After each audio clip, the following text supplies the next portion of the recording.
We live in a time where masculinity is shamed and men don't know what it means to be a man. As a pastor and counselor, I've spent the better part of my life equipping and training others. My goal with this show is to translate my hard-earned experience into tools and tactics to help you become stronger as a man. This is the BraveCo podcast. I'm your host, Jason Vellet.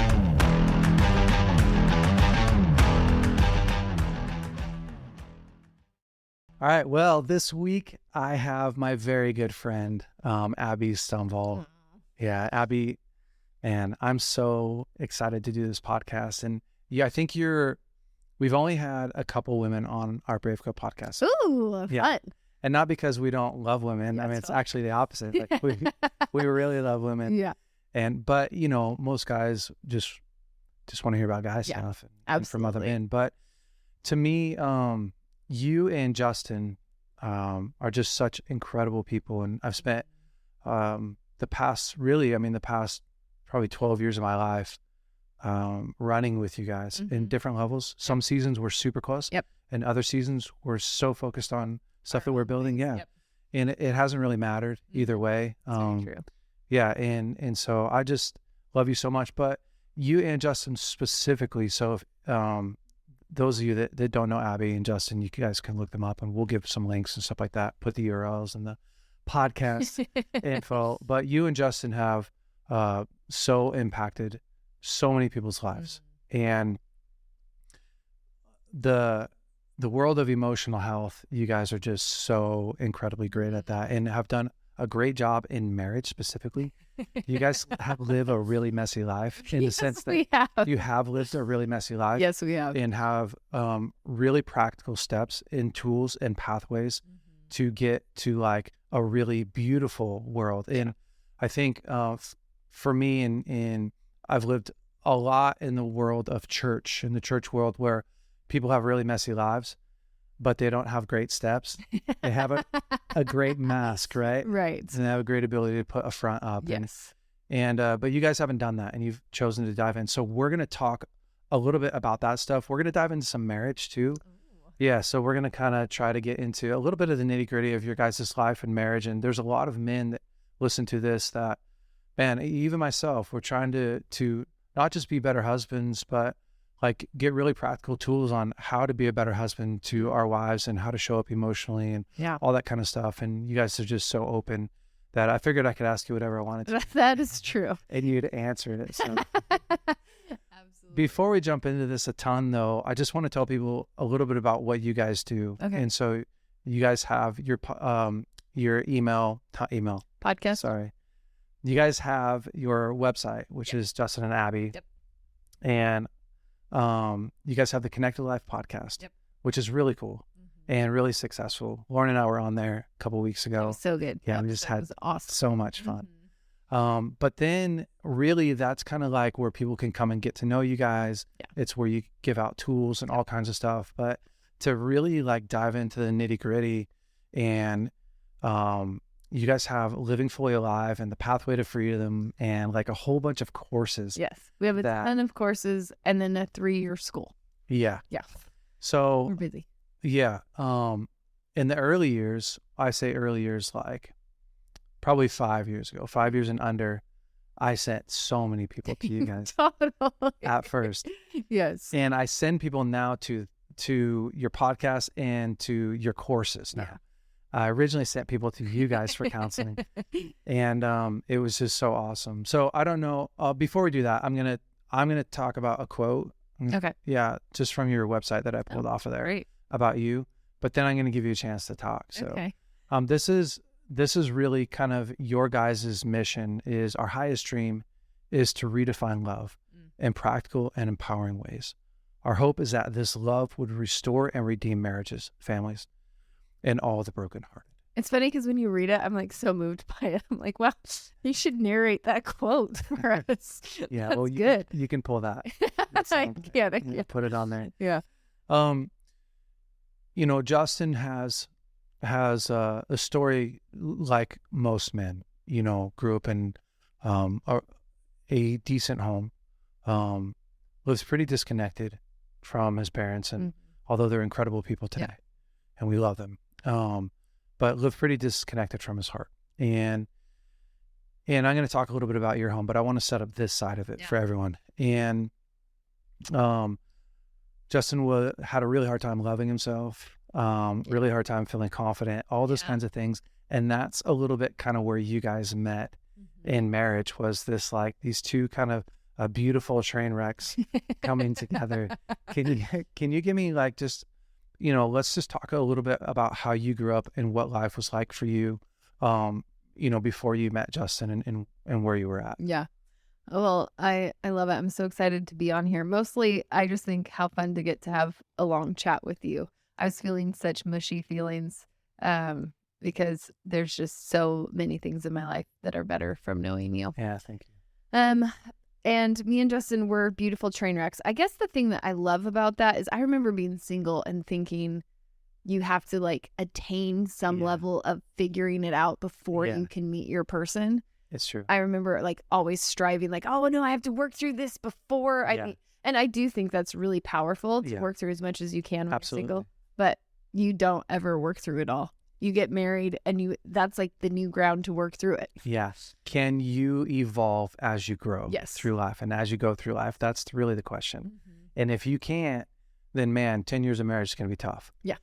And if you can, then, the rest of your life is going to be pretty good because you're growing and learning. You're growing and learning together. Yeah. That's good. So before I got married, it's kind of like a hard story to tell in the sense that like when I was younger, I thought I came from like a great home, felt like everything was good. I had health issues from a young age. Okay. And I started having, because of those health issues, had pretty dramatic panic attacks and then I also just hated myself. I grew up, what I've learned since. It's like I had a pretty good childhood, except for I had health issues and I hated myself. And I had panic attacks and I was suicidal. And that's kind of how my story was, is I was very confused about my story for a long time. And now looking back, I can see like there's a lot of crazy dynamics in my childhood. My mom was mentally ill and a drug addict. Wow. And like prescription drug? Mm-hmm. Wow. Yeah, but it dramatically changed her personality and created a lot of crazy scenarios for us. And so there was a lot more going on. I didn't know any of that. I just thought, we have a great family. Why do I feel so many crazy things? And so as I grew up, I internalized a lot of the pain that was happening around me. So my parents are fighting all the time, or finances are crazy, we're going bankrupt, or we are, my mom wants to kill herself. All of those things I'm looking at. And I'm thinking, if I was good enough, none of this would be happening. If I was good enough, I could get my parents to make better financial decisions. If I was good enough, I could solve their marriage. I was a miracle child. So my parents tried for years to have children, and I was the one that was prophesied would live. And then I did, and I'm the miracle. And so that actually, which this is just the truth, the things that are meant to write identity into us, often the accuser comes to use against our identity. So powerful. And so for me, instead of it being like, I'm meant to be here and I'm like, God's with me, it was much more like, I'm a miracle. I should be able to fix, it was pressure. I should be able to fix everything. My mom said, you're the source, you're the main source of my joy. But then she wanted to kill herself because she was depressed. So it was like this constant, I must be failing everything. How do I bring more joy so that she doesn't have this hellacious life? Yes. Yeah. So I constantly felt like a failure. I hated myself, hated my body, hated my emotions, hated my personality. And so it was a struggle, especially a struggle because I didn't understand how my environment was impacting me. So I just thought I was crazy. Which feels like so many people's story, right? Like I was watching a Joe Rogan podcast the other day. I can't remember who he had on there. He had a doctor on there. And they were talking about ADHD. And the doctor was saying, like, ADHD isn't this mental illness, like, it isn't a disease, sorry. Sure. He was saying, this is not a disease. We keep trying to treat it like it's a disease, with all these different medications. And it's not this, I'm not a doctor, so I'm not to say like, sure, hey, don't take medication. But he's saying the actual source, the root of ADHD is coming from kids who are having to cope for this crazy environment, Yes. right? And check out and do all these different Yes. things. And I think so many of us, when I look at my past, it wasn't until I was 38 that I realized I had OCD. And that was what was causing, for reals, Totally. so much anxiety in my past. Mhm. And, you know, like the I didn't mean to laugh at you. It just felt so No, familiar. it's I'm true, like, yeah. we've been in the emotional health world for 20 years, and we still yeah, later on in the journey my are like, gosh. oh, I get it now. unpacking it. Yeah. Mhm. And that was why masturbation became so addictive Right. in my life, right? At 10 Yeah. years old, I'm like full blown, can't not do it. Oh, I was using that to medicate my OCD. I had no idea. Yeah. So here you are. That brings so much compassion to your Yeah. story to Yeah. start to realize. Well, right. And once you figure out, and this is the powerful part, right? Once you figure out your story and what happened, it's so helpful because, man, I'm still living that. Yeah. Like I'm still trying to adjust and change and grow, and I'm living out the consequences of whatever happened there right now, the fruit of it. And so, man, when I figured that out, it was like, oh, well, what's the tools to deal with OCD? Yeah. So Totally. give me those, Let's which handle was it. amazing. Yeah. Yeah. So here you are, and you have this crazy home, Yeah. but you think your home's normal. Yes. You're the problem. Yes. So many people's story. Absolutely. And then I did have a hormone issue that started in 9th grade. And so now I can look back and see that I was having like PTSD episodes. Oh, wow. But when I was in it, I just thought it's just the hormone. PTSD because of what was happening at home. Yeah. So you had hormones and PTSD. Well, yeah. And the two, like I could, because of the hormone thing, it would just create more of a space for me to have reactions. Holy But smokes. for years, I mean, I went to counseling for years and did a lot of work because I just thought it was all just the physical Right. reaction, which your hormones really do affect your ability to regulate your emotions. Yeah. I just didn't understand that there was so much more going on. So it ended up being really hopeful when I found that out because so for years I had the hormone issue and I just felt like these episodes are part of that. I will always just have this torment and I'll try to cope with it the best that I can. And so I got a lot of coping tools. But once I realized it was actually like my nervous system dysregulation into PTSD, then there's totally different tools that then I could use that have helped much more. Yeah. Like 20 the years same later. Yes, 20 years later. You're like, oh, okay, this is what's really going on for me. Cool. It's kind of like you realizing the OCD. It's once you, and this is why self-awareness is amazing, because once you understand Right. something about yourself, you actually can get the right help for Yeah. that thing. It's true. And the challenge is, and again, I'm not against medication. I was on medication for a very long time. Yeah. Is like the medication doesn't actually solve, in most cases, doesn't actually solve the real issue that's going on. And so many people get stuck in this, really crazy place of not fully understanding their story, not understanding why they are the way they are, but then getting medication to help them cope with where they're at. Yeah. But then not fully getting the tools to ever get beyond that, right? Yes. So we're kind of stuck in this middle ground of Yep. like survival. Where you're like just fighting to keep your head above the Yeah. water, but not ever feeling like you can actually Yeah, stand on steady ground. right. Yeah. Which is such a crazy place to be. So what happened as you got older? Like, did you, when did you find out your mom was a drug addict and like all that kind of stuff? Like 37. That's why I was laughing so hard it feels crazy to Yeah. me to out myself like this because I've been leading people in the discovery of what really happened in their childhood and taking off denial and all that stuff. So it was a big whiplash for me Yeah. when I started. It happened because my mom ended up losing her mind and my dad divorced her, and it just Wow. opened up everything at once. And so I was in counseling, and that's when we started. Now, I will say people had been telling me for years, It's hard to and I just hadn't heard or connected things. I was so protective. You got to think, from a young age, I was my mom's only friend and the only reason she stayed alive. Holy smokes. So when I had such a weird enmeshed loyalty to her, that for people to say she wasn't healthy or to say whatever, I had such a protection of her that I couldn't actually separate enough to say, yeah, actually, that is true. This is crazy behavior. Oh, actually, this affected. And it was a very slow unraveling. I remember starting with recognizing her behavior. And then eventually when we got to the realizing she was a drug addict, which is funny because technically I knew she was a drug addict because it wasn't like I wasn't aware of things. But then all of a sudden I remember in a counseling session being like, she's not like a drug addict. Like, it's not like she went through withdrawals. And then I was like, she definitely went through withdrawals. It's not like she did crazy things for drugs. She definitely did crazy things for drugs. It's not like and I just started going through all of my stereotypes about drug addicts. And then I realized, no, she actually did all of those. It's not like she hurt the people around her. Yeah. Yeah. It's not like she had behavior that was erratic and you had no idea what was happening and there was no ability to actually, and I was like, oh, she was really, so it was this slow process. And sometimes I think it takes us a while to have the inner strength enough to call reality what it was.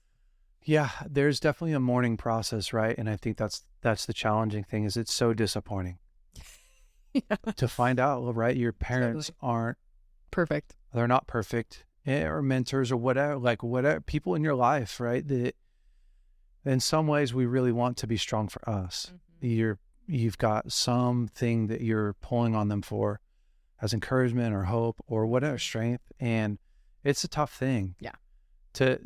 I remember going through that just a ton, not with my parents, but and maybe in different ways with my parents, but mostly I think with leaders in the church, right? When I was young. Yeah. So you look at these guys and you're just like, man, this guy's freaking so solid. And I'm following him and I'm doing his stuff. And then, he freaking gets arrested for embezzling money or you meet their kids. Yeah. And their kids are really messed up because of the parents, which Lord knows it's not always the parents' fault. Sure. But a lot of times it is. Totally. And that just does something to you. But when it's your own parents, man, it's so much tougher. Yeah. It was simultaneously so much grief and so much relief. Because I both felt like, wait, my story I've been telling, like that felt crazy to be like, the story I thought my life is not my life. But it also felt, and it's so crazy how God kind of leads you. I heard this woman speak at this conference and she told this story about how she thought her life was perfect. And then she found herself in this codependent group. And then she realized her parents were alcoholics. And then it was like this huge getting the air kicked out of you moment for her. And she had to reorient in her life. I remember listening to that story being like, wow, what a crazy story. That girl's life was really messed up. I didn't think it was messed up. I just thought, what would that be like? Like, that's bananas. And then it happening to me and being like, oh, sometimes God just puts like some kind of compass in your world. So I just remember holding on to like, oh, she said it was healing for her and it transformed her life positively. And so I remember that being like a compass, but it brought relief because I understood myself for the first time, and so much compassion can enter in when you realize, oh, I wasn't freaking out for no reason. I was freaking out because there was so much unsafety and I needed help.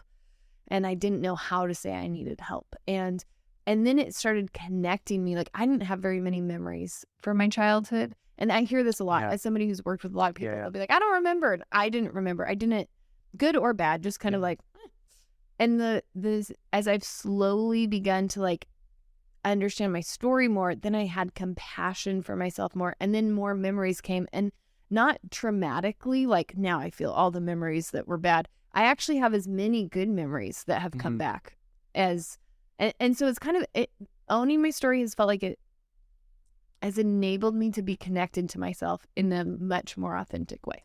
It's so important because it's like you can't really get to where you want to go until you accept where you're at, right? And it's so hard to accept where you're at because there's so much guilt and shame and condemnation, right? And all that stuff that's piled on us. This is my fault. I didn't do a great job, whatever.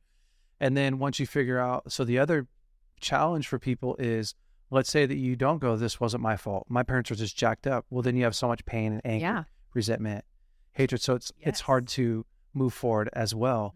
but it feels like compassion, you use that word a couple times, and maybe we can pull that apart a little bit more, but it feels like getting to this place of understanding, and then compassion is like the birthplace of healing. Like, yeah, this like origin of like, if you can get to some compassion and understanding, Yep. regardless of like what's happened, it's like kind of ground zero. Yeah, From there, I absolutely. can start to work. Yes. Can you talk a little bit about that? Maybe unpack it. Yeah. Well, I mean, I think every human, scientifically, for your brain to go through the pain process, you need to feel attunement, which attunement is someone is with you. They are delighted to be with you. They love you. They empathize with you. They see you. They hear you. They understand you. Like, that's an overall concept. And most of us didn't have attunement necessarily. And so there's two different things. We can get attunement from God, which is awesome. I love that. The more I've learned about trauma and emotional health, the more I understand how like generous God was with things that like we didn't even understand. Right. Like, I'm like, I didn't understand that worship was also to regulate my nervous system. Right. That there's actually all of these like hidden, like when I feel love from God, I'm feeling attunement. That's actually what my soul needs to be able to step out of pain. So I love that. But when we can attune with ourselves, we can have compassion on ourselves and heal that relationship. And that also brings healing to our life. So it's just the concept that the more love enters in, the more our whole stories heal. We become more wholehearted.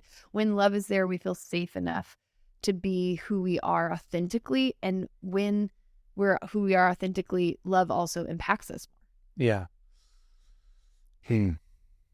Can I? Yeah, you can. I'm just sitting here going like, golly, like when you're talking about attunement, right? And the people being present with you and knowing you and like caring for you. I was like, man, if we can get people just to that point, right? Where they have one person in One person. Yep. It'll change everything. Can know them, see them, understand them, listen to them, right? Like just be with them. Like that's a game changer. Oh, yeah. It'll change the world. Yeah. Yeah. They actually say you don't need 500 of those. Yeah. Really one person can anchor you in that. I wanted to jump from there to talk about marriage because it's connected for me. Yeah. So Justin, I grew up, crazy scenario, but I don't really understand it. Justin grows up. It was a pretty abusive environment where he was. So we get married. We both just have lots of emotions. We're erratic. We are messy. We both are like... Even your engagement was messy. Oh, everything. Our story was just classically us. Yes. Yeah, it was. And it was like, and I think God was so wonderful and kind in helping us get married because I don't know that either of us ever would have because we both... I could agree with that. Yeah. So we get married and it is just a mess. And I was thinking about... there's two aspects. There's the one about me. So the more I've owned my story, like the more I've been aware of. So once I started owning my story, I realized now you have new things to own. Like my mom was mentally ill and I learned a lot of my relational habits from her. Right. And not meaning to, but I do have a lot of her habits. Like you're very impressionable as a young kid. So now I'm having to own, oh, I actually do a lot of these things that is not great behavior. And so I was talking to my husband the other day and I was like, man, I feel like the messiest in life that I've ever felt. And he was like, you feel the healthiest you've ever felt. And I was like, what? What do you mean that I'm the healthiest I've ever? And he's like, well, you have no denial anymore. He's like, you did a lot of crazy stuff in our marriage. You had a lot of like, you'd blame me for this or you'd have this crazy reaction to this. But then it was all denial related. No, it's definitely you and this thing. And he's like, now you're just owning stuff. You're just like, yeah, I am being codependent right now. You're right. I am reacting from like my fear of abandonment. You're right. Like, it's just, and he was like, for the first time, honesty without like shame or denial about like where I'm at. He's like, it feels so much easier to be close to you. Wow. It feels so much easier to be on your team. He's like, I actually understand the humanity where you're at when you're vulnerable and you share about that. Easy to love when you are owning it. Which is like, that's so crazy because I think you're right. It's not the fact that somebody's a mess that's hard. It's the fact that they won't freaking own the fact that they're a mess. Yeah. And so it's just hard to be around them. Yeah. And that would be, I think, my number one pain point that I had with Justin when we got married. Oh, yeah. Was he had rage, like crazy rage, and a really tough side. He's an 8, and unhealthy 8s are intense. And so, but it was always like, there was some ownership, but not an entire, like there was a lot. And even in the beginning, it was like, this is what men are. Men are masculine. Right. This is a masculine assertiveness. I was like, this is not masculine assertiveness. And if it is, like, I want it. I'll give me an emasculated man. But so it's just interesting because probably the most healing in our marriage happened when he went through the same process that I'm talking about, which is just ownership without shame. Yeah. Owning. And I think part of it is like giving up the idea of who we think we should be. Right. And what healthy should look like. And instead being like, what is real? Like he got diagnosed with PTSD, and that began the change in our marriage because he fully owned his reactions. So fully owned. So early on, when you guys first got married, what was life like? Well, again, I was really good at denial. So I would have told you we had the best marriage on the planet. Yeah. I'm sure I did tell you that. That's cool. Because I believed it.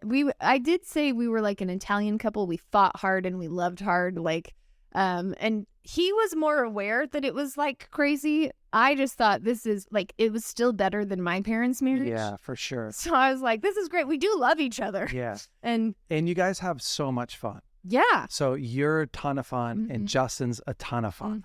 And so, yeah, it makes a lot of sense that you'd be like, we have the best marriage ever because the fun is super fun and it's easy to live there. Yeah. But, and then and not we to were know, good at trauma bonding. Yeah. So we also had really good bonds for how crazy our fights were. Yeah. We make up fierce. Yeah, we do. I was like, we fight hard. We love hard.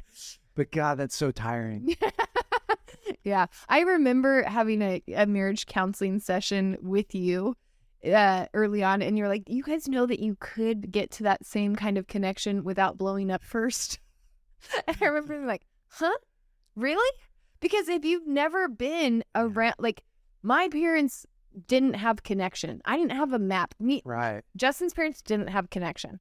So neither of us had a map for how to create safe, normal connection, how to feel normal love bonds, how to feel attached. Really, if we're talking about it, we didn't know how to attach to each other. So we knew how to have explosions that then created us like this crazy emotional repentance. We feel like we just went through this hell together bond. Felt like the only way we knew how to attach. So we had to actually unlearn that to learn how to create healthy. It makes so much sense, right? Because you only have the tools that you grew up with. And it's easy to think like, well, why didn't you just do this or that? But the truth is like, man, unless you learn a different tool, literally, and unless you're aware of where you're at and when you need to use that tool, like this is the only path that you know. Yes. And I was talking the other day, maybe on the podcast here, I don't know. We do so many different podcasts that so many guys that I know are using the same tools to pursue their wife that they used to pursue their girlfriend in high school.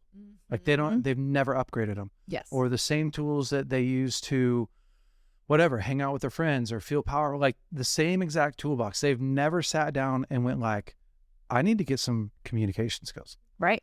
Like simply watch an e-course, whatever. Like, I need to learn how to set some boundaries. It sucks over here. Like I feel like a boy. Right. I feel like a schoolboy. Like, why do I feel that way? Or, man, the way that I pursue my wife, I just feel like a child. Totally. And I feel it's embarrassing. And, or the way that I am in the bedroom, whatever. It's just like, I still feel like I'm 16. It's like, yeah, because you didn't never got different. More skills. You didn't get any other skills. Yeah. And so, you and Justin, you had these paths, right? Like your parents that life had created for you. Yes. You put those two things together. I say this a lot too, like marriage is not a box full of unending joy and fulfillment and like peace. Marriage is an empty box. Right. So whatever you bring in it, that's there. what you're pulling out. Yes. Yeah. And again, like it's so cool that you and Justin have a real work mindset and mentality. You guys are hard workers. Yeah. Both of you. And we want to grow. If we were going to give any single advice, it's like the one thing I tell people, well, I guess two things, is find somebody who cares about learning how to love, which I think you use as like who will serve you or whatever. Yeah. And then you find somebody who will grow and learn, because you have to have somebody who's equally willing to grow with you. Which is essentially saying find somebody who's willing to be in pain and still move forward. Yeah. Gosh dang. It's hard. Yeah. So you guys, a little bit of a mess. Okay. I do want to, this was rolling through my head because I think it'd be helpful for men to know. So my husband and me, when we were a lot of mess. And one of the things that now we can look back and see is that we had a really weird attachment cycle. So Justin, when he feels unsafe, goes into avoidance. So he goes and freeze. He like shuts down and gets quiet or goes into himself or wants to go spend time away. Yeah. Or some kind of, and that is a childhood coping mechanism where it, like when you have a parent that is bigger than you, you can either fight back or you can like go inward to try to find safety. So he did that a lot, which made me feel rejected all the time. And we have funny stories. Like when we got married, he would like eat dinner and not tell me he'd eaten dinner, not mention that. So I'd be like, hey, do you want to have dinner together? He'd be like, I already ate. Like, you did? He'd be like, yeah. And I'd be like, did you not want to eat together? He's like, why would we eat together? And I'd be like, well, I'm making food. I would have made food for you. And he's like, why? Like, there was no concept of like bonding, or like he would go to bed without saying goodbye or goodnight. I would just be like, where'd Justin go? And then he'd be fully asleep and I'd be like, okay. But like, he just had no concept of any attachment. So I would feel rejected a lot by those things. And then, but what we did in the beginning was I'd get mad. And so I'd argue with him, like, why don't we eat dinner together? And then he felt like I was the endless need monster. Shame, yeah. Well, he also blamed. Shame and blame happened together. So I don't remember him feeling shame as much as him being like, you're so needy. What is wrong with you? We don't need to eat meals together. And I'd be like, this is not normal. And obviously like I don't eat every meal with him now, but the concept of he's available. He's thinking about you. Yes. He's preferring you. Yes. And so once he started learning, when I don't feel safe, or in my world, I learned not to connect. My safest place was away. Then I started realizing what I do is I get anxious when I feel the withdrawal. Yeah. The withdrawal feels really scary for me. So then I will try any method I can to pull him back. Is it like, are you flooding him? Well, I can either fawn, which is like try like sweet, mushy ways to get him back. If that doesn't work, then I normally just fight. I pick a fight. Because if he fights back with me, I've pulled him back in. Now, that was never conscious. If you would have asked me, and you could have told me 500 times, like, do you pick fights to get connection? I would have been like, no, that's crazy. That's what crazy people do. It's too brilliant.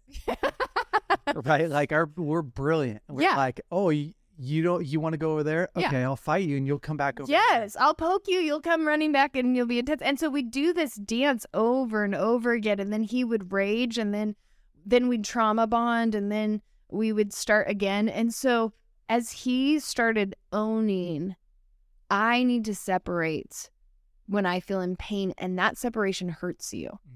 He began to he learned new skills, which is what your conversation reminded me. He started learning new skills. So like now in a fight, he'll be like, I need to go regulate, but I love you and I'll come back. It's not abandonment. He's letting you know what's going on. Yeah. And then he will come back, or he'll say like, hey, I wonder if this could feel rejecting to you. So I just want you to know, like, here's a way I'm pursuing you, because I want you to know that I'm intentionally not withdrawing to punish you. I'm not going to stay separated. Yeah. And just those things, like, so then my anxiety lowers often when I can tell that when he's like being intentional with his pursuit. But all those things are things he had to learn from people who knew how to attach.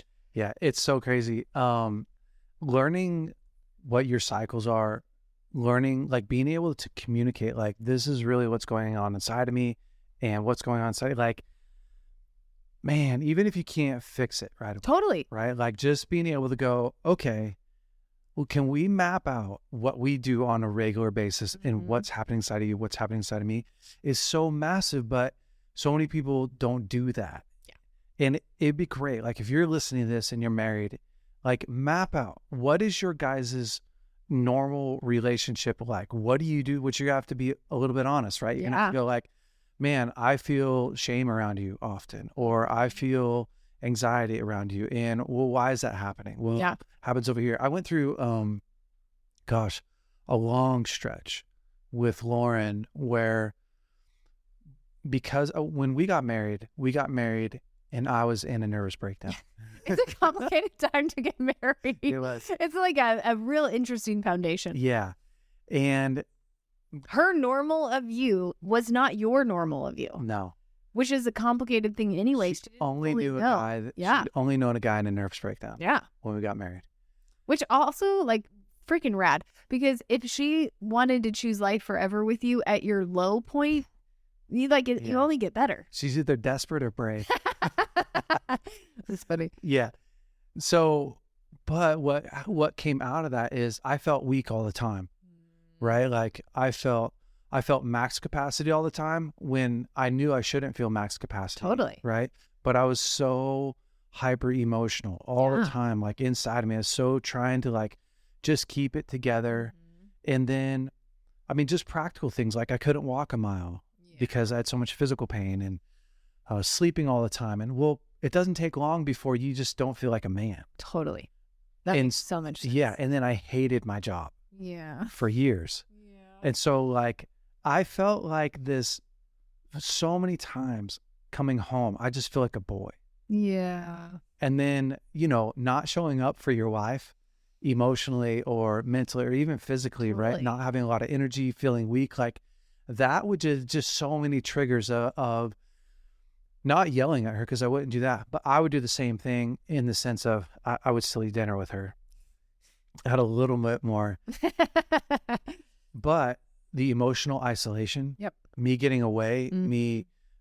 so I'd go fly fishing 4 days a week. Totally. And then when I was home, I would tie flies all day, whenever I could, right? Because just like I didn't know how to solve what I was going through. Yeah. I felt so much shame when she would point out anything like, hey, can you take out the trash? Or, hey, can we spend some time together? Or, Right. hey, I feel like you're just isolating all the time. Yeah.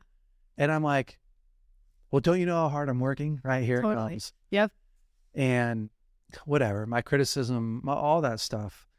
And so that was really, really hard. I remember a turning point was when I decided to be really honest with myself and tell her. Wow. Like I actually, so yeah, for reals, it started changing a lot when I started to tell her I feel shame. Yeah. And that like ended a ton of the Absolutely. conflict, right? Because I was telling me, hey, you feel a bunch of shame, that's the problem. Right. And then I'm telling her like, hey, I feel a lot of shame. And I didn't have a solution for any of it. Yep. But I just started to go, this is what's happening in my life. Which, man, you could have shame about feeling shame. Like that shame stack. It definitely just does. keeps going. Yes. But that's real, right? And then at some point, I had to have another hard conversation with myself as a man and go, okay, well, what are you going to do? If you don't want to keep feeling shame and you don't want to feel shame about having shame, then you have to actually do something. You got to make Right. a plan to stick through with it, follow Yeah. through with it. But yeah, I mean, Well, I love what you're saying so much because one, it's not overcomplicated to start a process. yeah, Really owning the vulnerable thing. I know for me, empathy, like when we're talking about attunement, it's so much easier for me to have empathy or attunement towards Justin when I hear something that makes him human. right. And so you being like, I have shame about that. That's something that makes you human.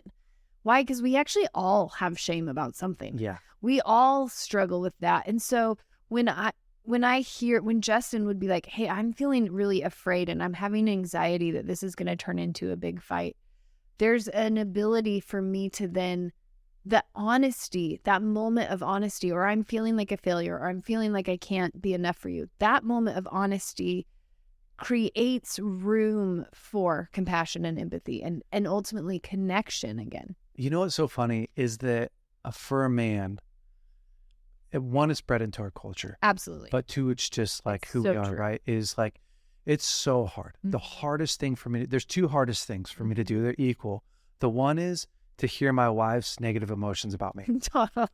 Absolutely. That's so hard. That's hard for every woman and every man. Yeah, No one without likes it. without like blaming her Yeah. or pushing it back, but to Yes. hear her say like, oh, I feel a lot of pain right now. Yeah. Because I was expecting this and that didn't happen.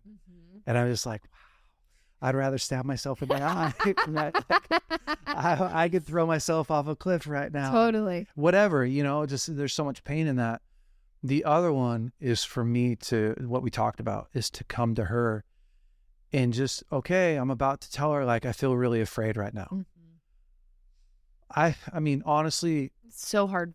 I would So rather hard. do a 14-mile hike than to tell my wife, like, I feel really afraid about where we're at right Yeah. now, or my inability to lead us, or, and what's interesting is, I mean, that I feel like that's all men. We did this, I'm going to have you watch it, but there's this reel that we posted where Brian Johnson's speaking. Well, I'm just going to let you watch it. It's on the subject. Great. And because we kind of fell into this place, I think it's good timing. So For my wife, the more I avoided or didn't handle situations, her respect for me really dropped dramatically. And a lot of us men, when we associate toughness or manliness with being a man, it's the opposite of vulnerability. It's the opposite of showing emotion. It's the opposite of having pain and expressing it and putting ourselves in a process. And when my wife respects me the most is when I feel like I'm the weakest. It's really weird. And I feel like God and our wives view us the same way. How in the world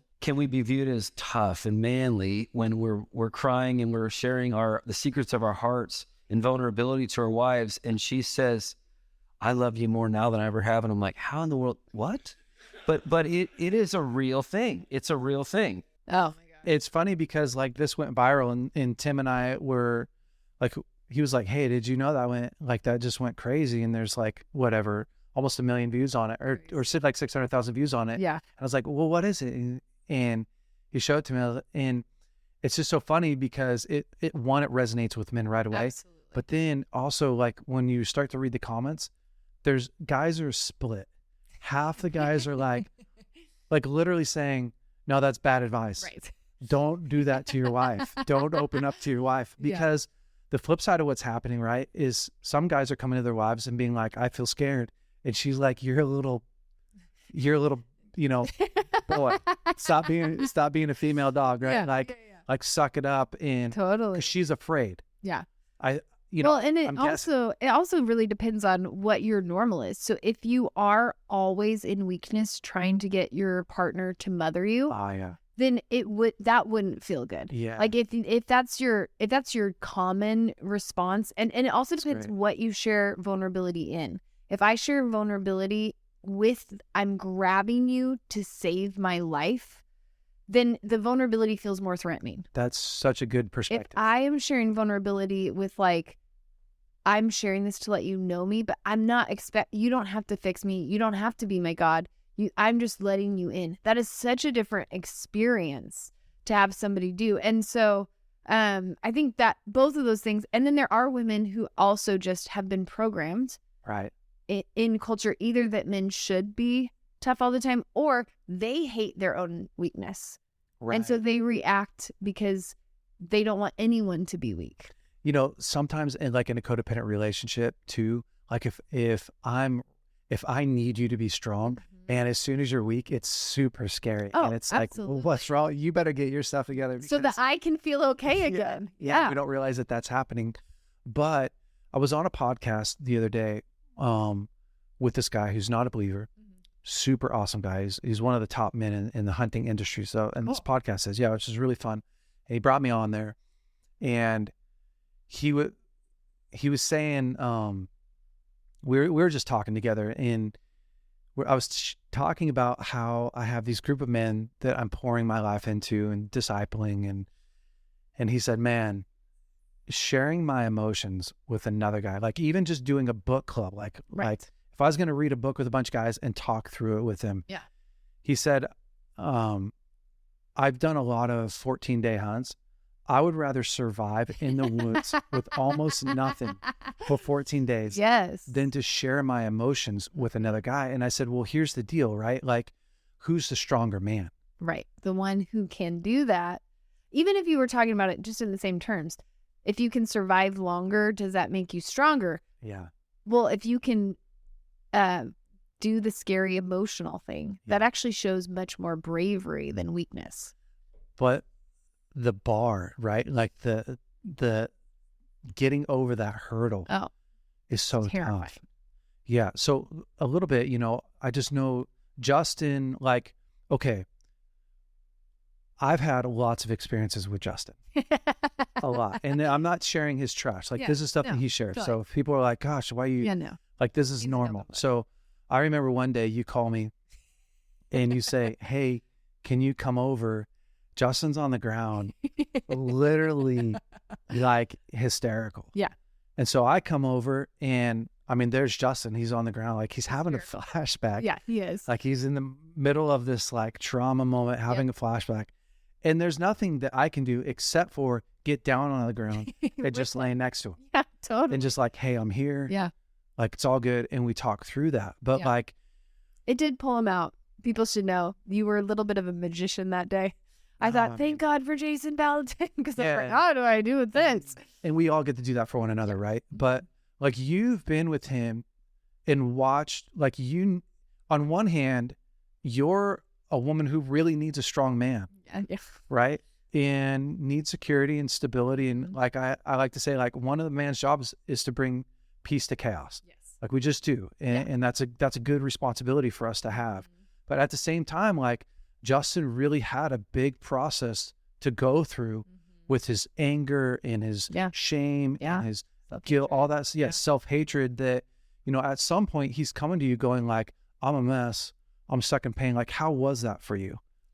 Well, I honestly, I don't know if this answer will be helpful for people listening or not, but I'll just be honest, which is, while Justin was a mess, he also was still really strong and stable in a lot of areas. Yeah. And I think it's helpful for people to remember you can be a mess in one area and still bring stability, because I think we often do all or nothing. Yeah. I'm totally a mess and I'm ruining my wife's life. Right. Or I'm totally strong and doing everything right for my wife. And I think we often are a bunch of the things at once. True. And so I think, because I had an experience of him where he was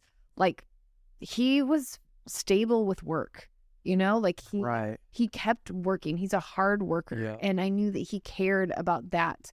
And he, when he wasn't emotional like that, he was stable in other ways that I think, because my childhood was not like that. There was a lot of ways that he was stable. He's stable in creating a peaceful environment in our home. Yep. He was stable in dreaming, and he was stable in pursuing God. Right. Like it didn't mean he didn't go through hard things with God, but like he continually pursued life and God. So there was a place where even when he was weak, I felt strength from him. Like, and I think that there was so good. I don't know that he had shame, he had shame about a lot of things, but I don't know if he had shame about crying and things like that. But I didn't feel his shame about it. So I didn't feel, sometimes people feel shame about having a weak moment, and you can actually feel repulsed by that weak moment. Yep. I didn't feel that way. I often felt like, oh, you're connecting to yourself. And he felt life capable. Like he was like, I can figure out how to do this thing, or I can watch a YouTube video and try to figure out plumbing. Super confident in his ability as a man and just a human being to like navigate through life, solve problems, that kind of stuff. So I think I saw there were areas. Now, even in that, he was pretty honest. So he'd be like, I feel scared that I can't learn to do anything. But then he would do something about it. It'd be like he started, I remember when we lived in Montana, he decided to start painting G.I. Joes, which is a funny scenario. But he was like, I don't know how to do that. Then he learned how to do that. And then he realized, I could learn how to fix our sink.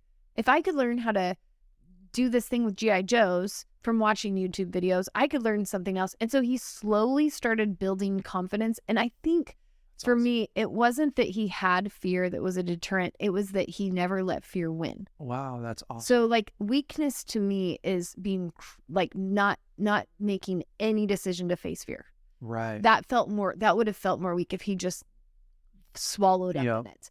And I understand there's seasons. I've been swallowed up in fear, and there's been moments for him that he's been swallowed up. So there's not judgment on that. But seeing that he's always like, he made a commitment at a young age, I'm going to face my fear. So when fear shows up, he's like, I'm going to face it. And there's something about just the resolve that felt strong. Wow.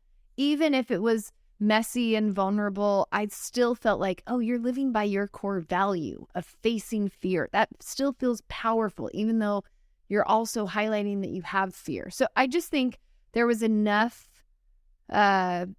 mixture to, I didn't feel like him as a man is weak. Yeah. I felt like he had weak moments. Yeah.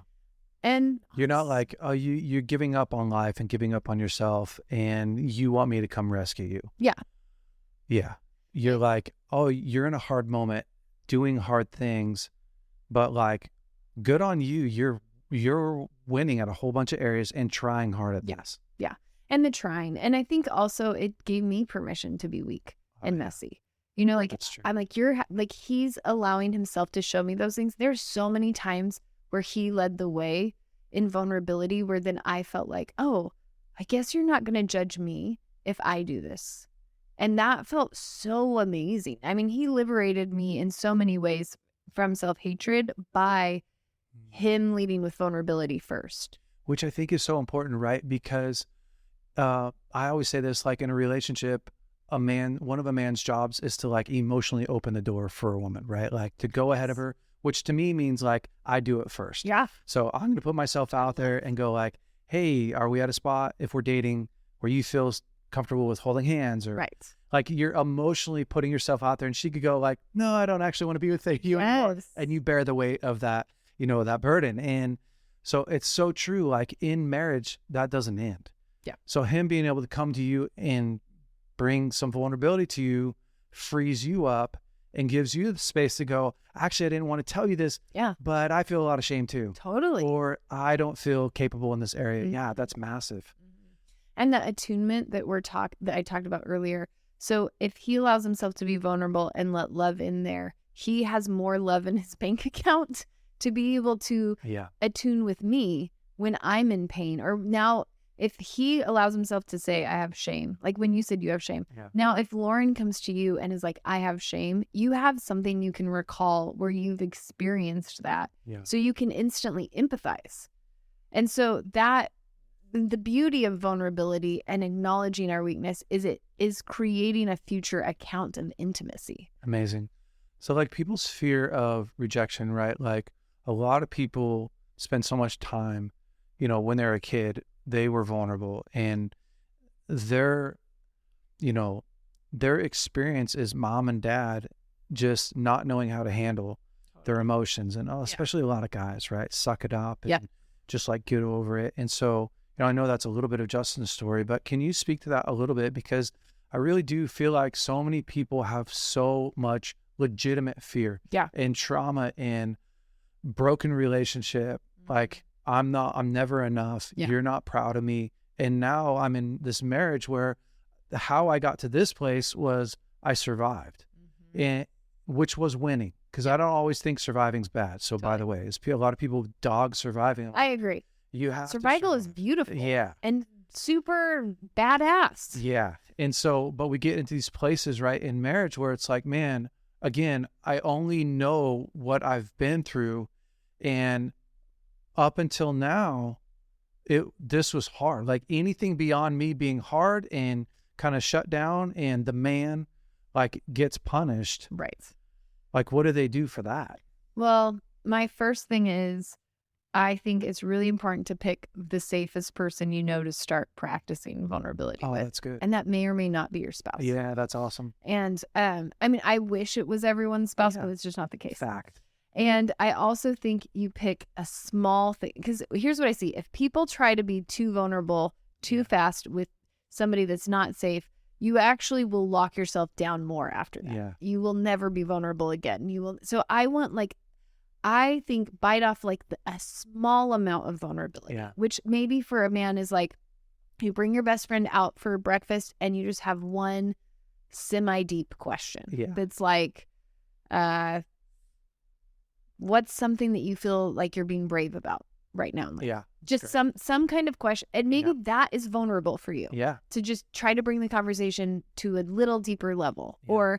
Or you go out with your best friend and you're like, I'd love to start just sharing a little tiny bit about some of the fears I'm having. Would you be open to that? Like most people, if there is a level of safety and you give and you don't have to rip off the Band-Aid and be like, tell them every fear you've ever had and all of the most vulnerable things to you. So I think like take whatever baby step looks doable.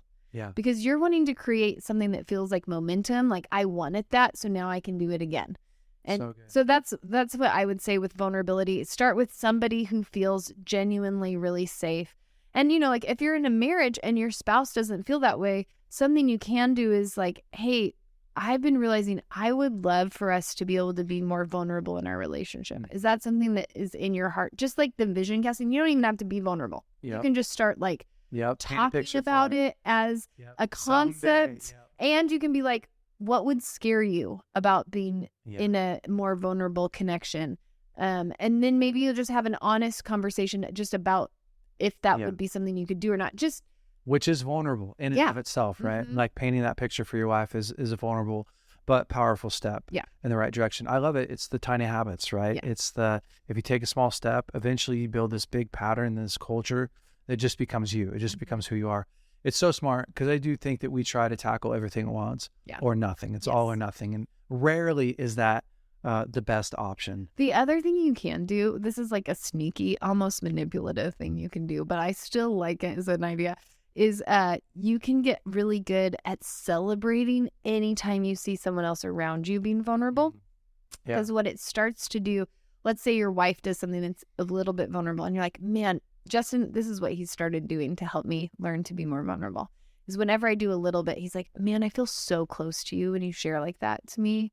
Man, that really makes me feel bonded to you. Man, I really like being around you when you do things like that. So if you as a man and your wife does something like that and you just affirm that, it actually sows into your bank account. The affirmation happens when vulnerability happens. So eventually when you're vulnerable with her, there is this pathway, a neural pathway in her brain that says this is celebrated. Or if you're a guy with your guy friends and a guy just shares like, man, I had a hard day. And you're like, dude, thanks so much for sharing that. Yeah. And you don't have to like, because men aren't going to be flowery. Like I would be like, man, that's so wonderful. I love it so much. I feel so close to you. Like they're probably not going to. But like if you just are intentional about affirming it, what that does is it tells your own heart, this is lovable. Yeah. This is worthy of connection. This is celebrated. Just celebrating yourself, other people will start to tell your own body it is safe to do this. Yeah. It will also create a culture around you where people start to celebrate it with you. It's so good.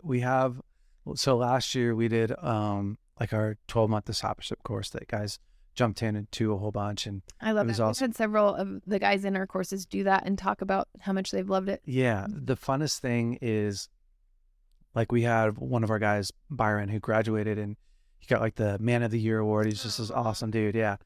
But when he first came in, right, like almost the first 12 weeks, he didn't want to talk at all. And he's a power lifter. Like he's this big, oh my gosh, I love it. Big, tough guy, Canadian. And it's so funny because he signs up for this course, right? Pays $1,000 to come in and gets put into a small group of people that he doesn't know. No. And is ultimately signing up to be vulnerable and to learn. It is like, I just want the content. Right. I don't want to have to interact. I don't want to interact. But because he kept showing up, so that was the key for him, is he just kept showing up and he watched all these other guys be vulnerable and real. And pretty soon he's like his heart's kind of aching, right? Like I want to be able to do that and I want to jump in and little by little, he watches this culture that's happening and it just sucks him in. Yeah.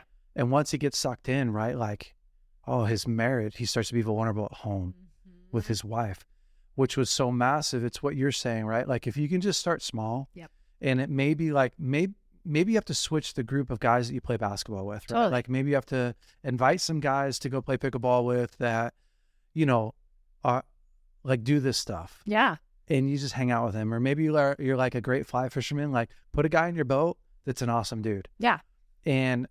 But if you just start small, I've just seen that happen for guys so much. Like you're saying, if you can change the culture of the guys that you're in, like if you can get into a culture where it's already going, man, that's one of the easiest ways to grow. Yeah. And I've seen, so often there are a bunch of men around, most men, who want to go deeper. Yeah. There's like some kind of connection. You may not know it from the outside, but I have so many stories of people that like eventually were just like, hey, I think I'd kind of like to go on this journey. And then there's several men that are like, I've been wanting to do that too. And so there is that. And even like a small step, like you said, what I love is there is strength in showing up to the thing that scares you. So him just showing up week after week after week, if we can see that as powerful as when you are choosing into something that scares you, that's power. Yeah. That is masculine. That is strength. So then the process of change often feels really slow to us. Like now we would look back and be like, in a year, he freaking changed so much. He changed his whole life in a year. It was crazy. But 3 months of that was just, I'm just doing this one thing in front of me. And even things like, if you're listening to this, that means there's something inside of you, because Jason is raw and honest and connected. So if you're listening to his podcast, and that means you already have this desire. You already have something inside of you that knows there's more to life. Like, I think love is like the food, the dessert of life. It's the goodness in life. And you can only get to love through vulnerability. And so if you're listening to this, you already have the hunger to be more vulnerable, to be more connected. And it might scare you so much, but just by you showing up, even in just listening to his podcast and hearing somebody who's not afraid to be honest, who's not afraid to be vulnerable, who doesn't have shame when he says he felt shame about not being able to be enough as a man. Like, if you're listening to this, there is a hunger in you, and you're already beginning your journey towards that just by participating. Yeah, that's awesome. I want to pivot just a tiny bit and talk about you. Because, you know, when you started talking about like you went through in 9th grade, like you started this journey of like your hormones being off. Like that's still with you today, right? Like you have lived so many years with like illness. Health issues. Yeah, it's been crazy. And you know, it's really common. It's fairly common for people to go through that, especially, or to have like a spouse that's in the middle of that, right? Totally. And that can be really challenging on the marriage and relationship. And I just want to kind of unpack that a little bit and ask a few questions around it, because, you know,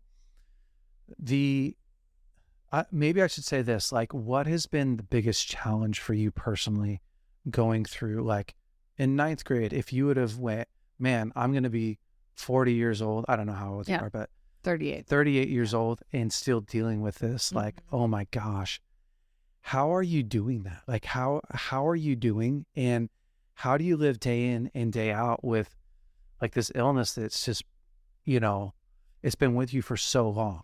Yeah. You obviously have created quite the ecosystem inside of yourself to endure. Yeah. Because you have to endure every day, I'm imagining. Yeah.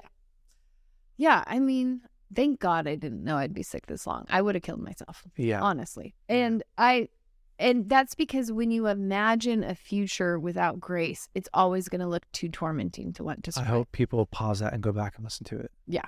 It's just thinking of the future and whatever pain can happen and whatever trauma can happen. You can actually traumatize yourself just by visualizing your future for real, like that, because we very rarely visualize our future with God, with grace, with love. Like, so if I would have been younger and visualized being sick my whole life, I wouldn't have visualized the amount of love and care people have given me. I wouldn't have visualized the amount of grace with God involved. I wouldn't have visualized the amount of the amount of Like joy and healing. satisfaction that you have Yeah. in your life today. Mhm. Yeah.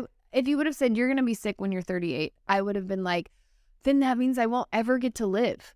Right. And I've lived a lot. Like there's a lot of things I've done that have been fun and adventurous. And there's a lot of things, that life experiences that I have loved that have made life really beautiful. So you don't imagine that. So that's the first thing, is imagining the future kills you. Wow. But I think for me, there's a couple things that I've learned on the journey, which is, Can I just stop you really quick? Yeah. Because I know that you're going to go down that path. But Sure. imagining the future with hope and with grace is not like a small thing. no, So, because you don't have to have some illness to like imagine a future that's dim. you totally, absolutely. And I'm always going to be in relationships that hurt me like this. I'm always going to be struggling in my career. Like people take whatever pain they have and imagine it's going to last forever. how did you learn that? Like, who gave you that key, or where did you learn that? Or when did you first implement that in your life? Because that's a hard thing to do. It is. That's not an easy thing to do. You know, honestly, I will say there's several things. Paul Young, he's the guy who wrote The Shack. Yeah. And he went through he had an affair, he got caught. It opened up all of these secrets. He opened up about all the secrets he'd had, all of the trauma he'd had. He went through an 11-year season of processing and working through all of the stuff that got unlocked and how much of him had lived a separated, dissociated, hidden life. And so he talked a lot. So he's one of me and Justin's mentors. And he always talks about you only have grace for the moment. You only have grace for the day. And so I've heard that for the last, I don't know, 28, 15 years-ish. And so he's always like, don't future trip, don't future trip, Oh, don't wow. future trip. That's what he calls like tripping over a future without Yeah. God. And I always was like, okay. It felt like really trite advice when I'd call him and I'd be like, I'm just really freaking out about blah, blah, blah. And he's like, well, you're tripping over the future. And I'd be like, uh-huh. But how do I fix it? Yeah. Do you have any other advice? He's like, stop doing that. I'm like, uh-huh. But one of the ways he learned it was because the pain was so excruciating that he actually didn't have the capacity. Like when he was especially the beginning part, he wanted to kill himself. He wanted to die. Yep. The pain was so intense that he had to, it no longer was what is the future going to be. It's just, how do I live in this moment? But the beautiful thing is, the pain being that intense helped him learn how to be present. Right. And I have found that, so I got really, really sick a couple years ago, probably like 4 years ago. And What's that I've been look sick my whole life. When you get sick, what's that look like? Well, 4 years ago, it looked like I couldn't walk more than like 10 feet. I was having like constant, like Charlie horses, where my legs were locked up from my stomach down all the time. I was getting massages multiple times a week. It didn't matter. I was so exhausted. Walking 10 feet would wear me out. Wow. I laid almost all the time. I was no longer absorbing nutrients. I lost 30 pounds. Multiple friends who are not typically the fear people were like, you got to just put her in the hospital until she's fixed, because people were concerned I was dying. Right. I looked bad and I felt bad, and I was in so much pain physically that, and this is awful, but I like begged Justin one night.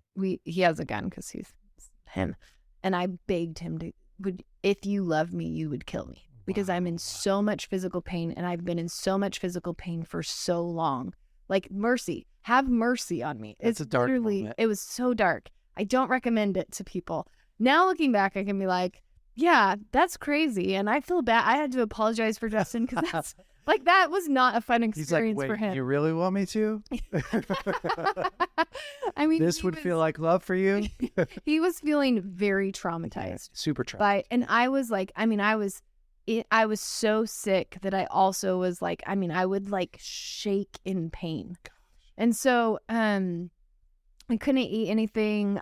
It was a mess. It ended up going to Spain. It was miraculous in that it just helped it stopped the downward spiral. It didn't mean I magically was better, but it did mean that I was no longer getting worse all the time.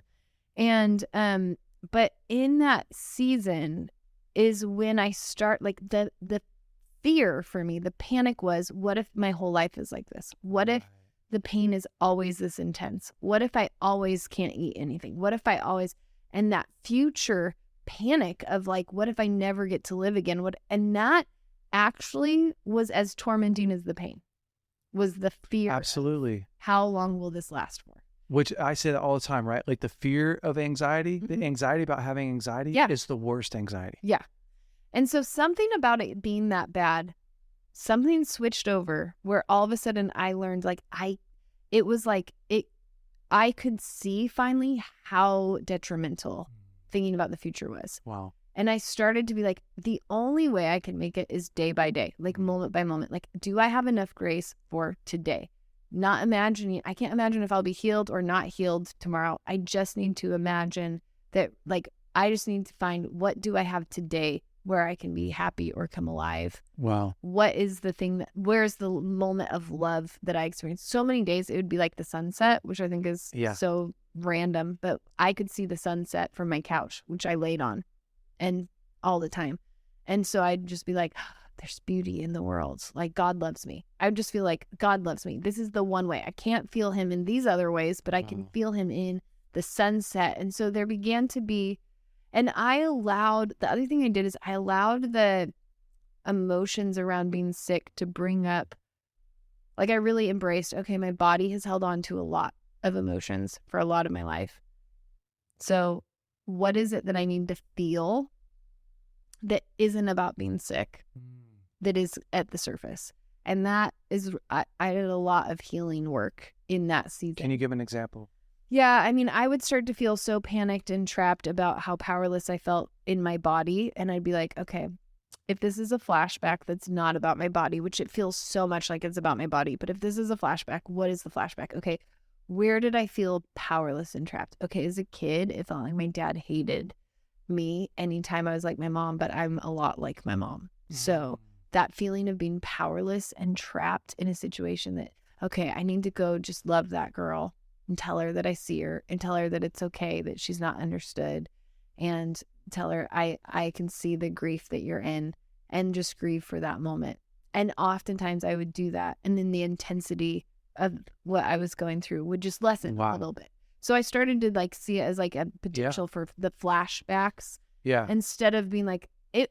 All of my friends thought, no, it'd be normal that you're having this high emotions about how bad your body is. But I knew. You're like, is there a possibility that this isn't all just about the here and now? Yeah. That's awesome. And so the one thing that I will say, I live by the Psalms in the sense of like, I feel totally comfortable to be mad at God about my body and to be thankful. Yeah. For all that he's done inside of that. There's a million, I have done treatments all year this year. And I had people to travel with me to every treatment. That's like crazy. That's so rare. And I don't even know how it happened. So I'm like, I did learn gratitude. The gratitude is you hold on to the grief and the gratitude. You got to hold them both. But if I would give my most, like the best advice I could give is learning how to regulate my nervous system more than focus on healing my body has transformed my life more than anything. Just go because so sickness, especially the doctor I work with, he'd be like, figure out how to have no stress in your life. I'm like, oh, easy. Yeah. I'll just not have any stress in my life. And I think it's funny when you're sick, you're stressed because your body can't do anything. So like telling you not to have stress while your body is malfunctioning. I'm stressing about not having stress. Yes, 100%. So, but stress adds so much to chronic health issues. Right. So, and then there's so many studies about how your body keeps the score and holds on to trauma. And so the more I've learned about regulating my nervous system, and there's so many things you can do. I've learned how to do way more grounding exercises, which is like learning how to be in my body. I had jumped out of my body because I was in so much pain in my body. Why would you want to be in your body? I didn't want to be in it. But I learned that you could be in your body and not be focused on the pain. Yeah. Like I can sit and think about what it feels like to have 10 fingers, and I can move them around and think about how, like, I don't have to be stuck in the torment in your body. Stuck in the torment. So learning grounding, like breathing exercises have really helped me. Learning ice baths, saunas. Yeah.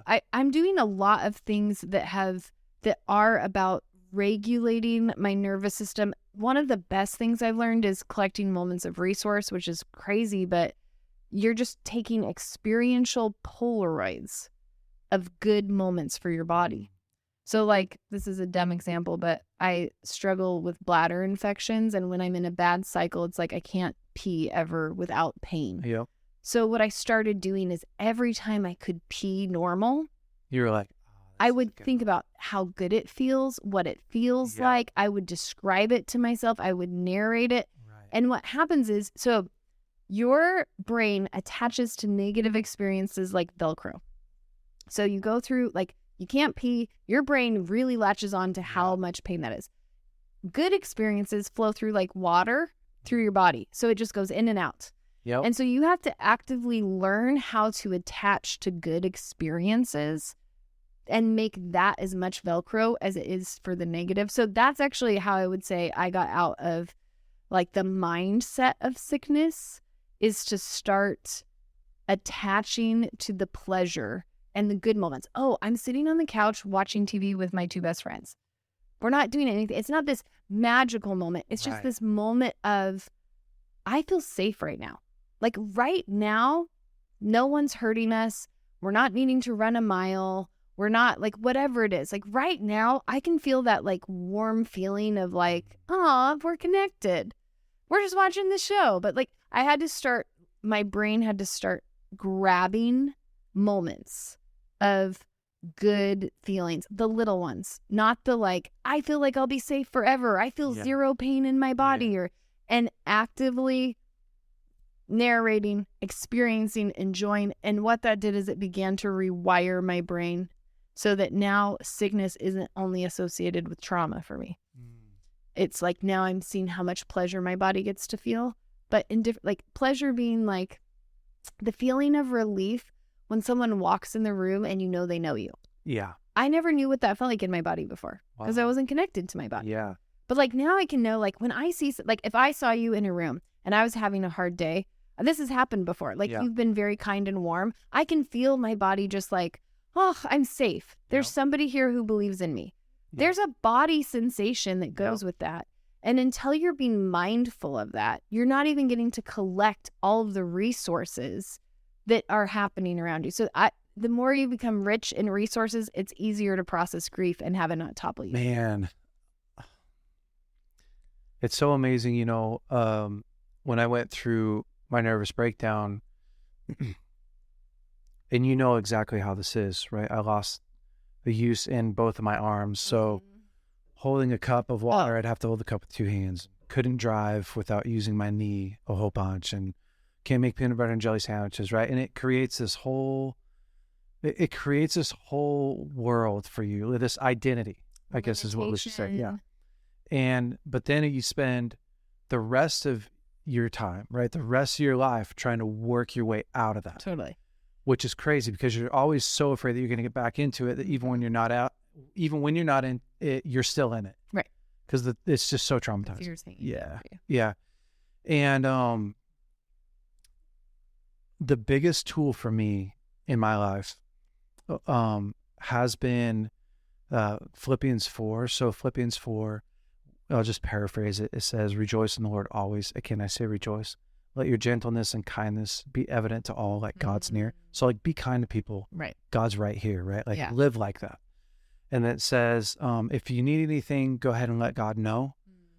And then it says like, and the peace of God, which surpasses all understanding, will guard your heart and mind, right? And then it goes on to say like, finally, if anything's lovely, holy, pure, like really cool. Right. Think about this stuff. Yes. Then it gives you this promise again, right? And the peace of God, which surpasses all understanding, will guard your heart and your mind. And so this is why I love God. He like wrote into the Bible. Yeah, it's amazing. Like that is describing your nervous system. So this is what happened, right? I find out that I have OCD, and I'm working with my therapist, Margaret Nagib. Cool. And so I didn't know I had OCD. What had happened was I had in 2018 and 19 were like the best years. You know, when you go through those years that are just like, wow, this year was amazing. Yes. So Edie was getting born in 2020, and I was like, I'm coming off my medication. Right. So I'd used my medication to get me to this point, and I'd done a You're bunch doing of so work. great, Yeah, done a bunch of work mentally to like get to 2018 and 19 was all because I'd done all this work, right? And my nervous breakdown was in 2009. So just to give people a timeline. Right. So 2020 rolls around and I get off my medication, clonazepam or clonazepam, sorry. And which that helps me regulate my nervous system. And it's very addictive. Yeah. Also, like really addictive. So I had to wean off and do all this stuff. Well, here comes my anxiety, like an old friend. Absolutely. And it is scary. Yeah. It's so scary. Absolutely. And so I'm having anxiety, like level 8, not 10, like level 8 anxiety all day. And I'm working through it. So I call Margaret and I'm just like, I don't know what to do. Am I ever going to not live like this again? Am I going to, and I'll make this short because we've been going for a long time. But she said, Jay, like what you're telling me sounds like OCD. And she said, she was so kind. She said, like, I'm not saying that you have OCD. I'm just saying that, like, this is what people with OCD do. Right? Yeah. And then she gave me these 3 things to do, which I've already gone through them all. So I'm not going to go through them all. But what has helped me the most to regulate my nervous system has been, because I used to have this thing where I could get so fixated. I could ruminate on almost any fear, like, absolutely, I'm going to pee. What happens if I have to pee all day? Totally. And then I'd pee all day. Yeah. For reals. And then I'd be so afraid. And then that would happen for like weeks. And I'd wake up and I'd pee like 6 times in a night and just like tormenting, right? Or like my brain would do that. And then I'm just emotionally draining myself and just getting stuck in these crazy fear cycles. And so one of the tools, right, is she gives me these 3, which I'm not going to teach them, but I'm just going to teach this one part because it's pertinent and important, is she says you have to first recognize, then you need to relabel, and then you need to refocus. So the recognize is like, recognize that it's OCD. Happening. Yeah. And then the relabel is what's happening. Then the relabel is like, oh, that's not me. That's OCD. Absolutely. And then the refocus though is if I could get myself to focus on something different, gives my brain a chance to reset, right? Yes. And so what I found was the best for me, which I love what you're talking about, is if I started to do like crazy thankfulness, not just like, I'm thankful for, but like if I got into, like if I embodied thankfulness, like and dove into it, everything else would stop. Yeah. And it would like right the ship. It was amazing. So what I was using medication for years, I learned how to do through this like ninja level thankfulness, right?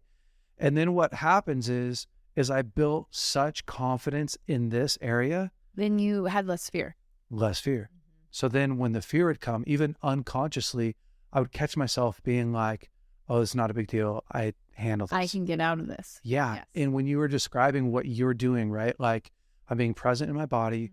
I'm not necessarily giving the pain, like I'm not giving it so much attention that it's just ruling my life, and I'm not dreaming with it, right? Yeah. But I'm actually going, okay, what areas of my life do I have power in? What are my areas of my life am I thankful in? Yeah. What is really happening? Like, so this is happening, but there's also a lot of other things happening, right? Being powerful in your life, because it is so important, because the truth is like we all have areas of our life that we're out of control, that we don't have control in. And the worst pain is the fear of the unknown, right? In allowing yourself to fixate and get caught on that. It's just crazy. Totally. But all this work that you've done is like insane. Like I'm genuinely like so proud of you. It's honestly how you live like a healthy, happy life in the midst of like physically not feeling good. Totally. Oof. Yeah, it is. It also was for me. Thank you for saying that. I feel really loved. You are good at attuning. Good job. Thanks. I think I used to think it had to be this grand thing, and that's why I never did it. Yeah. Instead of like, I'm just now noticing small moments. So like a moment would be like, oh, I'm sitting here, and instead of just like going through this like I always would and being like, that was nice, I'll be like, oh, I actually genuinely feel like Jason has seen how hard I've had to fight. And I genuinely feel like he's proud of me. And I genuinely feel like he's been cheering me on and he's been kind. And then in my brain, that it's just taking that second to notice that a moment is happening that's positive. And it doesn't have to be level 10 positive. Yeah. It can just be like, oh, I feel a little bit of gratitude right now. And then when you start the gratitude circle, it starts it. So then my brain goes like, oh, remember that one time you were really doing that good and him and Lauren dropped off this gift card and you felt really loved by that. And then remember this thing. And then all of a sudden my body, and now I'm aware of it, my body starts to feel that like slightly more relaxed, like instead of being hyper vigilant and having my guards up, my body's like, oh, I remember being loved in this way and this way and this way. And I'm not ignoring all of the other things in life, but there just begins. And so now I can be like, oh, body, what does it feel like right now when you're just getting to feel safe in this moment? And it's just the mindfulness for me of taking a second, just like right then, oh, I feel seen. So a lot of people go around feeling not seen or not heard forever, and they want to have a great experience where like the prophet calls them. They're looking for level 10. Yes. Instead of like, did I just feel seen for a moment with somebody? And if so, how can I like soak that in and really like let it marinate so that it affects me? Anyway, doing that has dramatically changed me, because with PTSD, it's the panic that I'm not safe. Right. And so what I had to relearn was just, I can just have a moment of being safe, and that can actually start to retrain my whole brain. I remember I know we got to go, but No, you're good. I was in Hawaii. I was in the middle of a season, very intense PTSD episodes where I would be like hiding in the back of my closet because I'd have so much panic coming up about things. And I remember we were in Hawaii and me and Justin were at the beach. No one else was there. It was warm and our feet were in the water, and he had his arms wrapped around me, and I could feel a little bit of anxiety just about my future, right? Yeah. His future. And this is why I brought it up, because I was like, hard things can actually give you the tools that can make your life great forever. So like Paul Young going through that whole thing, learning how to not future trip, he has held that not future trip skill long past getting out of that hard season. Yep. For me, going through this horrible season, learning how to be present in the moment and being present in my body, I'm not in that horrible season anymore, but I still get the skill I got from it. So I'm on the beach, I feel a little bit of anxiety. And so I just choose, instead of leaning towards the anxiety, I choose to lean towards what is good in that moment. So I started being like, right now, no one's trying to rob us. No one is threatening us. No one's yelling around us. Right now, Justin has his arms around me, and it's not, do we have a perfect marriage? It's that right now in this moment, are we safe and connected? Wow. Right now, in this moment, is the temperature nice? Right now, like instead of, and my mind would want to do like, well, I feel really safe with Justin now, but yesterday we got into a fight and blah, blah, blah. Instead of, and just like silencing, no, like just this moment. What is just this moment? And all of a sudden I was like, I'm really safe. Like I'm really safe right now. And just touching safety affects our nervous system. Just touching love affects our nervous system. When we just touch a positive resource, it like fills our bank account. So that then when our nervous system goes into anxiety or shame or whatever, we have more gas in our engine to be able to handle it. And it isn't these extreme examples of like, everyone in the room is celebrating me and loving me. It's just these little moments where you then are narrating to yourself, I'm safe. I'm safe. Everything is going to, like in this moment, I am okay. I went through the hard season when I was sick, and I would go to my counselor all the time. I'm not okay. I'm never going to be okay. I'm not okay. I'm never going to be okay. I'm not okay. And so I had to actually train my brain to recognize moments where I was okay to get me out of that. Gosh. So maybe we've just lived the same life story, but different ways. Yeah. No, I mean, and if you took 100 people and put them in this room, 90 people have something that absolutely, man, that just has felt like that in their life. But to me, there's two things. The first one is if I could get everyone just to do the little tiny things, and you hear that a lot, but the truth is, like, if I can just teach you, do the little things that you know you're supposed to do day in and day out, just do them repeatedly. That creates so much momentum. And when I tell people, like, those 3 things, reflect, relabel, and refocus, changed my life. Like, man, if she would have told me to do something crazy, right? Like, you got to go to Madagascar and you got to live in the jungle for 6 months. That would have felt better to you. It would have been so much easier because it feels certain. Like, I feel like, okay, I'm fighting this big battle, so I got to do this big thing. Yes.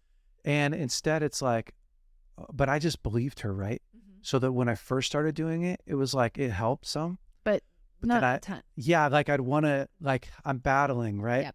I'm battling because I don't have a ton of trust in it. And that was okay. I was just super kind to myself. But at the same time, the more I started to feel calm and the more it'd work for a few minutes, then it was like, oh.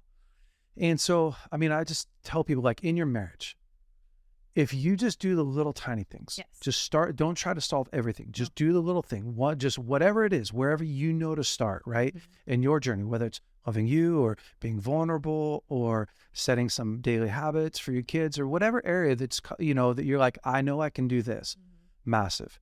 And then the other thing that you hit on a lot is, can we all just paint a picture about our future that has hope in it? And there has to be this boundary line in us that says it's a violation when you start thinking about your future without hope. You might as well just take that day off. And go like, hey, today's not a good day to think about it, right? Like, I'm not in good shape to do this. Let me just do here and now. Because so much of what we are telling ourselves is such a lie. I mean, we're not going to get into politics and all that. But people who are going, man, today, day and age, like, we live such horrible lives. We're so, you know, there's so much trauma. There's so much. It's like, well, yeah, look at 1,000 years ago. The most simple person today has access to more assets, more comforts than the richest king 1,000 years ago. Like, can we just change our perspective? And that may not change everything right now. It's not going to, but what it does, like Abby's talking about, is little by little, you change your brain. You change yourself. Because you're never going to change everything outside of you. So, man, if we could just change what's going on inside of us and partner with God to do that, like, what a fantastic life. It's very true. Abby, you are an incredible human being. And man, I'm so thankful to have you on here. Thank you so much for your time. We've been going for a long time, but would you pray for us? But before I do, I'll just say, I'm so glad that you have this podcast and your other podcast. It feels very exciting that more and more people will get to, you're so good at breaking down the pretension that I think a lot of people feel like they have to pretend to be. And like meeting them with love and compassion. I remember, like, when I was telling that conversation when you're doing marriage counseling with me and Justin, and you're like, you know, you could get to connection without the explosion.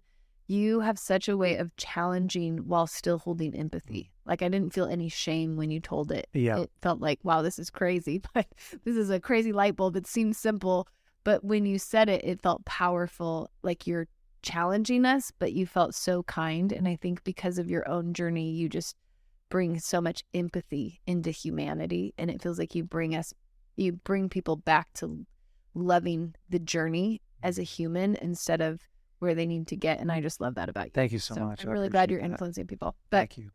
God, we just ask that your love would come and that you would meet every person who's listening, that your kindness and your compassion would start to awaken something inside of them where they would begin to have permission to feel compassion towards their own story, that they would begin to understand their own story, that there would be such a deeper revelation of who they are and where they've come from, and that there would be love and grace as they see themselves, that you'd give them a whole new perspective on themselves, that they'd see, that every person listening would see themselves through the eyes of love, through the eyes of patience, through the eyes of tenderness, through the eyes of belief, that they would see who they were when they were younger, who they were at their worst moments, that they'd begin to understand why they've done what they've done, and they'd begin to see that little lovable human that was inside of them the whole time. God, we ask that you'd break shame.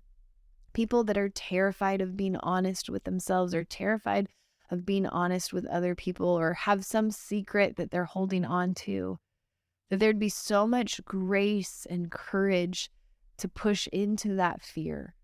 God, that your love would empower people to step out of fear, to step out of shame, that there would be divine connections, that people who are hungry and ready would be like, I want somebody to be vulnerable with, and they'd meet somebody that was safe, or they'd finally have a conversation with their friend they've had forever that went deeper, that God, you would hold people's hands for every yes they say in their hearts, that you just unfold the next step, the next little thing. God, I ask that you'd begin to just drop into people's minds. What is the next little thing for them to do?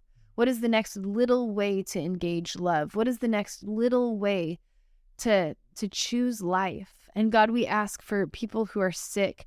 We just ask for healing, that there'd be divine healing for people who are listening, that there would be miraculous healing. And God, we ask for every person who's been through a hard season, who has had OCD or nervous breakdown or sickness or anything that has got them stuck in a torment loop. We ask, God, for a way out.